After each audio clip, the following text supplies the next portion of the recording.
안녕하세요. 홍성남 신부입니다. 오늘은 여러분들께 감정에 대해서 좀 말씀을 드릴까 합니다. 대부분의 종교인들 또 종교들은 감정에 대해서 별로 안 좋게 생각하고 있습니다. 부정적 편견을 가지고 있는데, 감정을 마치 유치한 것으로 여기거나 혹은 감정은 영적인 것이 아닌 것으로 치부하는 사람들이 적잖이 많습니다. 그래서 감정을 없애버리거나 아니면 감정을 초월한 것을 영적인 삶이라고 생각하는 사람들이 적지 않죠.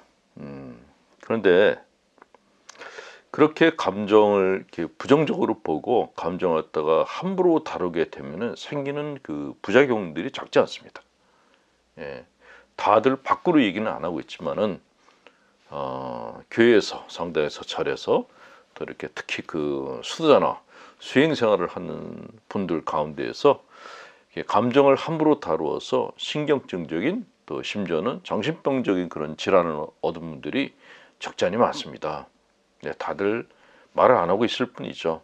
근데 신자들은 또 그렇게 열심히 수도 생활을 하는 사람들이 감정을 함부로 다루는 것을 보면서 또 따라서 합니다. 그래서 신자들도 본의 아니게 이렇게 신경증적인 질병을 얻은 분들이 많습니다. 그래서 오늘은 이 감정이라는 것이 무엇인가에 대해서 좀 이렇게 개념을 설명을 드릴까 합니다. 자, 우선 왜 종교계에서 감정에 대해서 이렇게 부정적으로 대하는가부터 말씀드리죠.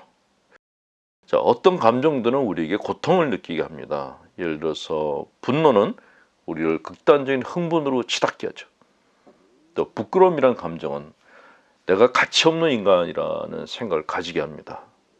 그리고 부끄러움은 나 자신을 갖다가 조롱하기도 합니다.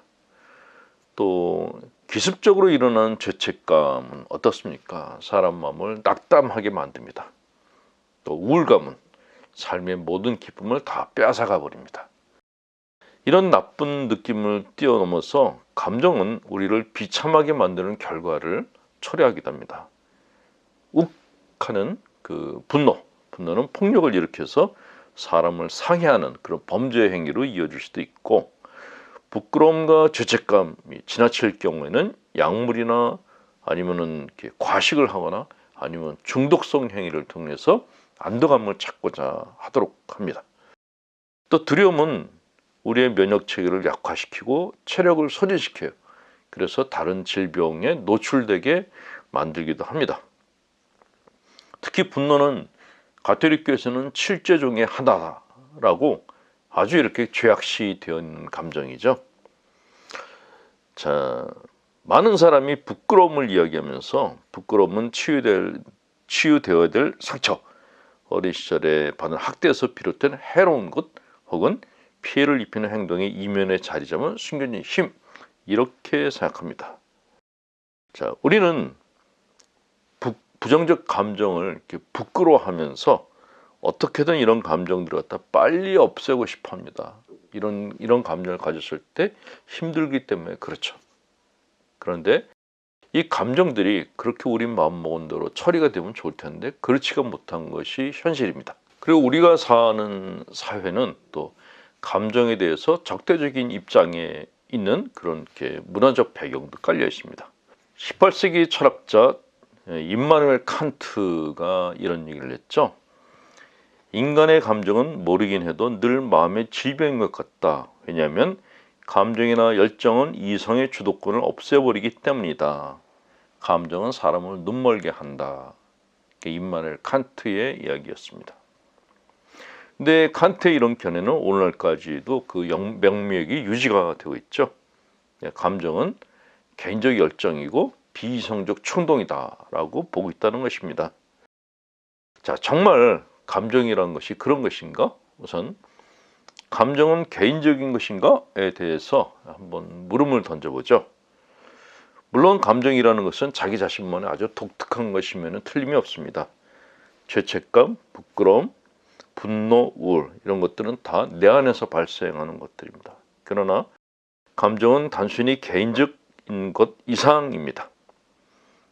내가 감정을 표현하는 행동들은 우리는 감정을 표현하죠. 이 감정 표현하는 것은 어떤 의미를 갖는가? 사회적 의미를 갖는다는 것이죠. 자, 우리의 감정은 자신만을 위해 존재하는 것이 아니라 다른 사람들과의 상호 관계를 맺기 위한 사회적 전략이기도 하다라고 합니다. 감정은 서로를 연결시켜주는 관계망에 조화를 이루어주는 그런 힘을 갖고 있다라고 얘기를 합니다. 윌러드 게일린이라는 사람은 이런 얘기를 했습니다. 윌러드 게일린은 감정은 단순히 자신에게만 관여된 것이 아니라 우리가 다른 사람들에게 알려지고 이해받고 존중받는다는 사실과 그들과 접촉하고 있다는 사실을 드러내준다. 곧 감정은 다른 사람들을 통해서 자신을 표현하는 것이다 라고 이야기를 했습니다. 한마디로 말하면 감정은 개인적인 것이 아니라 사회적인 관계를 맺기 위한 것이다. 그러니까 사회적 의미를 갖고 있는 것이다 라는 그런 말이죠. 어떤 감정은 사회생활에서 일어나는 문제들에 대해서 경고를 해주는 것이기도 합니다. 내면의 고통인 우울증까지도 사회적 관계가 무너지기 시작할 때 몸은 지혜롭게 불안, 우울, 슬픔이라는 그런 감정들을 갖다 드러내줍니다. 때로는 부정적 감정이 내적 문제들을 드러내주지만 개인적인 고통은 사회생활에서 일어나는 위험들을 경고해주는 그런 기능을 갖고 있다는 것이죠. 그래서 신학자 바바라 해리슨은 어떤 얘기를 했는가? 우리가 아무것도 느끼지 못할 때 그때야말로 우리는 세상과의 관계성을 잃게 되는 것이다 라고 얘기를 했을 정도입니다. 감정이라는 것은 사람과 사람이 사회를 이루는데 아주 중요한 역할을 한다라는 것이죠. 자, 감정은 비이성적인 것인가? 전통적 이론에서는 사고와 감정은 서로 적대적인 관계에 있다라고 생각을 합니다. 그러니까 몸과 정신을 나누는 이온론은 이성에게 냉정한 지배자의 역할을 부여했다고 합니다. 그러나 이성과 감정을 적대적으로 여기는 시각은 현대에서는 이렇게 좀 증명하기가 어렵게 됐습니다. 자, 윌러드 게일린이 말한 것처럼 느낌이라는 것은 이성의 대안이 아니라 이성의 도구다라는 것이죠. 감정은 환경에 직면하여 변화해가는 방법들의 주파수를 맞추는 것이다 라고 말을 했습니다. 또 로베르토 웅거는 이런 얘기를 했습니다. 비록 열정이 이성에 반항하는 것으로 판단되긴 하지만 감정은 이성으로는 전혀 이해하지 못할 우리의 가장 깊은 것의 욕망과 밀접한 관련이 있다. 이성은 우리에게 세상에 대한 지식을 주지만 무엇을 원하는지 무엇을 할 것인지에 대한 결정적인 대답은 주지 못한다고 말하고 있습니다. 그러니까 인간 여정에서 떼어놓을 수 없는 이성은 우리의 체험을 분석하고 분명히 하도록 도움을 줍니다. 그러나 이성만으로는 용기를 낼 수가 없고 뭔가를 감수하려는 노력을 할 수가 없습니다. 이성은 욕구를 촉발시키는 힘을 갖고 있지 않다라는 것이죠. 그러니까 이성은 분석을 할 뿐이지 에너지를 만드는 것은 아니다라는 것이에요. 이성은 가장 이상적인 목표를 추구하는 데 필요한 지속적인 투신을 할 수 있는 내적 힘을 제공하지 못한다. 투신은 냉정한 인식보다는 직감적인 원천에서 생겨나기 때문이다 라는 것이 심리학자들의 공통적인 주장입니다. 약속을 지키려는 우리의 끈질긴 노력은 이성적인 계획이나 분명한 목표들보다 더 심오한 무엇에 뿌리를 두고 있다고 합니다. 그것이 바로 감정이라는 것이죠. 감정은 우리의 열정을 건드림으로써 어둡고 메마른 고통의 시간 중에서도 우리로 하여금 계속 투신할 수 있게 해준다 라고 이야기합니다.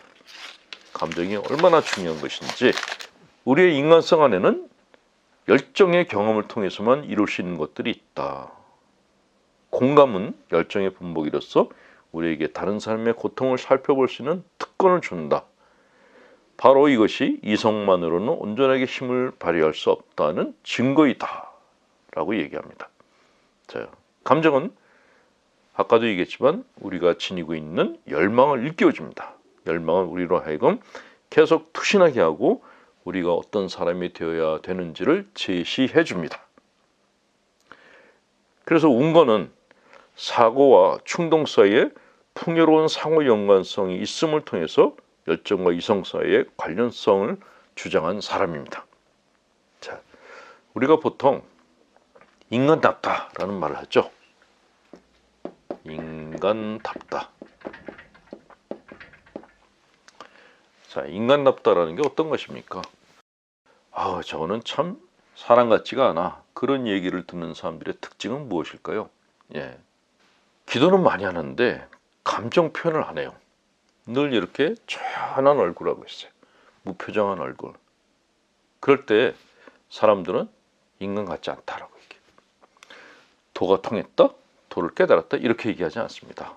감정 표현을 하지 않고 감정이 없는 사람들은 저거는 피도 눈물도 없어. 이렇게 얘기를 하죠. 네. 인간답다라는 것은 우리가 감정 때문에 흥분할 수도 있다라는 그런 의미를 가지고 있는 것입니다. 감정은 우리가 할 수 있는 최선의 행동을 하게 하며 위험에 직면했을 때 용기를 발휘하게 하고 자신에 대한 강한 애착과 불의에 저항하는 분노를 일으킵니다. 사실 고통스러운 느낌을 지니고 사는 것은 힘든 일이지만 이런 감정 없이는 살아갈 수가 없습니다. 왜냐하면 감정 없이는 성숙한 삶도 없기 때문입니다. 자, 감정이 없는 예수님을 생각할 수 있습니까? 구약성서에 나오는 성부께서는 감정이 없던 분이셨던가요? 그렇지 않습니다. 구약의 야훼 하나님께서는 당신 감정을 아주 솔직하게 드러내 보이신 분이셨고, 예수님 또한 분노하셨고 안 된 일에는 눈물을 흘리셨던 감정의 사람이었습니다. 그런데 이렇게 성부와 성자께서 감정의 하나님이셨는데 웃음조차 허용하지 않는 삭막한 기도 생활이 가톨릭의 정통성을 갖고 있다라고 주장하는 분들은 복음과는 빗나간 삶을 살고 있다는 것을 유념하셔야 될 것입니다. 그런 삶을 계속 살게 되면 자기 마음이 황폐한 사막으로 변질될 것이기 때문에 정말 조심하셔야 됩니다. 자, 오늘도 코로나 사태로 힘겨운 나날을 보내고 있는 우리 교우분들께 강복을 드립니다. 전능하신 하나님, 성부와 성자와 성령께서는 우리 교우들에게 축복을 내리셔 길이 머물게 하소서. 아멘. 가톨릭 영성심리 상담소 소장 홍성남 신부였습니다.